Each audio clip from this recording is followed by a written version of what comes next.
Créature Commando est le premier projet officiel de l'univers DC de James Gunn et a confirmé plusieurs événements de la chronologie DCEU comme canon officiel du DCU. Bien le bonsoir, mesdames et messieurs. Nous sommes l'animation de la soirée. En tant que nouveau responsable créatif de DC Studios, Gunn et Safran ont adopté une nouvelle direction pour la franchise, à commencer par le chapitre 1, Dieu et monstres. Dans ce cadre, le duo conserve certains éléments des films antérieurs de DC, principalement The Suicide Squad et Peacemaker.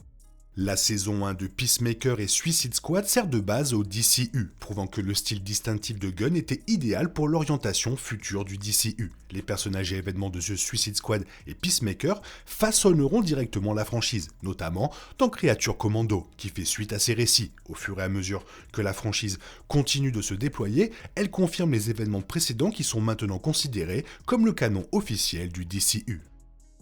La mort choquante de Rick Flag reste un événement crucial dans le canon. Joué par Joel Kinnaman, Flag était l'un des rares personnages de retour après le premier film, sa boussole morale se heurtant à la nature chaotique de l'équipe, rendant sa présence importante dans chaque mission. La disparition de Flag des mains de Peacemaker faisait allusion à un monde moralement gris dans le DCU de James Gunn.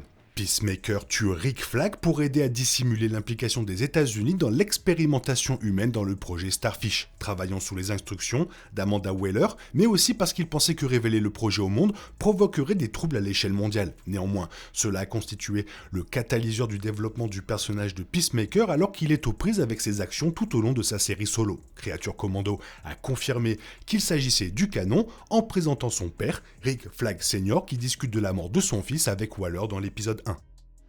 Amanda Waller est l'une des présences les plus cohérentes et convaincantes. Dans la saison 1 de Peacemaker, ses opérations secrètes sont sous surveillance lorsque sa propre fille, Léota Adebayo, expose son implication dans la Force Spéciale X et le projet Starfish. Cet acte de dénonciation est une évolution cruciale mettant en lumière les activités de Waller. Cette révélation a des implications massives pour le DCU. Le pouvoir de Waller a toujours reposé sur le secret et un déni plausible. Ses activités étant désormais de notoriété publique, sa capacité à manipuler les événements en coulisses est considérablement affaiblie. Ses retombées ont un impact sur son futur rôle au sein du DCU, y compris sa capacité limitée à former l'équipe éponyme Créature Commando. La bataille chaotique de Corto Maltese constitue l'épine dorsale de The Suicide Squad et est fermement établie comme canon. La mission de la Force Spéciale X visant à détruire les installations de Jotunheim et le projet Starfish était une opération aux enjeux élevés qui a mis à jour la manipulation de Waller et la fragile unité de l'équipe. Le moment le plus tristement célèbre a été celui où la première équipe a été massacrée lors de l'acte d'ouverture du film, laissant Harley Quinn et Rick Flag trouver et rejoindre la deuxième équipe. Cette bataille a montré le mélange d'absurdité et d'héroïsme qui définit les projets d'ici de Gunn. L'importance de l'événement est évoquée par Amanda Waller dans Créature Commando lorsqu'elle discute de sa nouvelle équipe avec Rick Flag Sr. Waller ne sent pas touché par cela malgré les ramifications et les restrictions ultérieures imposées au travail de Waller par le gouvernement américain. Néanmoins, Waller confirme l'intégralité de Corto Maltese comme canon. Le projet Starfish a été révélé comme une série clandestine d'expériences humaines impliquant le monstrueux extraterrestre Starro. Même si le penseur était étroitement impliqué dans la mise en œuvre de ces expériences, il travaillait en grande partie sous la direction du gouvernement américain. La Force Spéciale X a finalement combattu Starro, soulignant l'héroïsme inattendu de l'équipe, en particulier des personnages comme Ratcatcher 2. Amanda Waller fait directement référence au projet Starfish dans l'épisode 1 de Créature Commando. Bien que Waller n'entre pas dans les détails, elle note qu'une réponse gouvernementale à l'expérimentation humaine limite ses options de recrutement d'une nouvelle équipe. Ces éléments combinés suggèrent que le projet Starfish et les expériences humaines du penseur sont effectivement canons. Vraisemblablement, cela suggère que la mort de Starro aux mains de Ratcatcher 2 est également un événement canon. Cela dit, les véritables origines de Starro n'ont été que peu explorées, il est donc possible que le monstre revienne. Après que l'activité et l'affiliation de Waller avec le projet Starfish ait été révélée dans la saison 1 de Peacemaker, il est révélé qu'il lui a été interdit de former une nouvelle équipe composée de sujets humains. Waller déclare dans l'épisode 1 de Créature Commando que le Congrès a interdit les sujets humains dans une nouvelle équipe X. Cela l'incite à créer une équipe à partir de sujets non humains, les Créatures Commando. Cela marque un changement significatif par rapport à l'autorité incontrôlée dont Waller jouissait auparavant, tout en lui donnant toujours une position de pouvoir au sein du gouvernement. L'interdiction ouvre la possibilité intrigante de commando de créatures alors que Waller se tourne désormais vers des agents non humains pour ses missions. Ce pivot permet au DCU d'explorer de nouvelles dynamiques et opportunités de narration, mettant l'accent sur l'adaptation de Waller tout en soulevant ses questions sur les implications éthiques du recours à des équipes non humaines.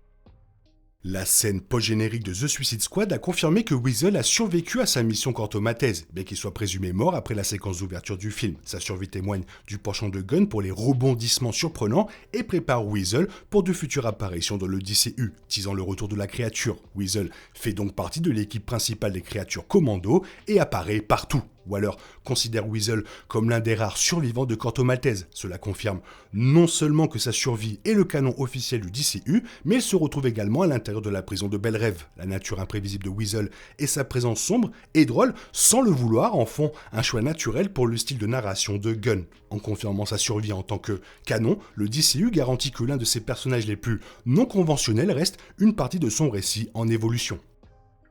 Weasel est l'un des personnages les plus bizarres introduits dans The Suicide Squad et a une histoire particulièrement effrayante. Joué via la capture de mouvement par Sean Gunn, Weasel est décrit comme une créature ressemblant à une belette responsable du meurtre de 27 enfants. Ce détail sombre contraste avec son comportement absurde et met en évidence la capacité de Gunn à mélanger l'humour et l'horreur, ce qui en fait un acteur remarquable parmi le casting de The Suicide Squad. L'histoire de Weasel a ensuite été confirmée dans Créature Commando lorsque Rick Flag Sr. explique à la princesse Ilana Rostovic dans l'épisode 1 qu'il avait tué 27 enfants. Cette combinaison d'éléments grotesques définit parfaitement son rôle dans Créature Commando. Il fournit une connexion claire entre les restes du DCEU et le DCU. Et clairement, James Gunn a posé les bases d'un univers incroyable, juste avec un dessin animé. Toi, qu'est-ce que tu en penses? Fais-moi part de ton avis dans la zone commentaire, sinon il est temps pour toi de reprendre le cours normal de ta vie. On se retrouve bientôt avec une nouvelle vidéo. Bisous, bisous, bye bye. Il est impossible de compter sur les autres de nos jours, on est obligé de tout faire soi-même. Je me trompe? Rien de grave, j'avais tout prévu. Où va le monde, je vous le demande.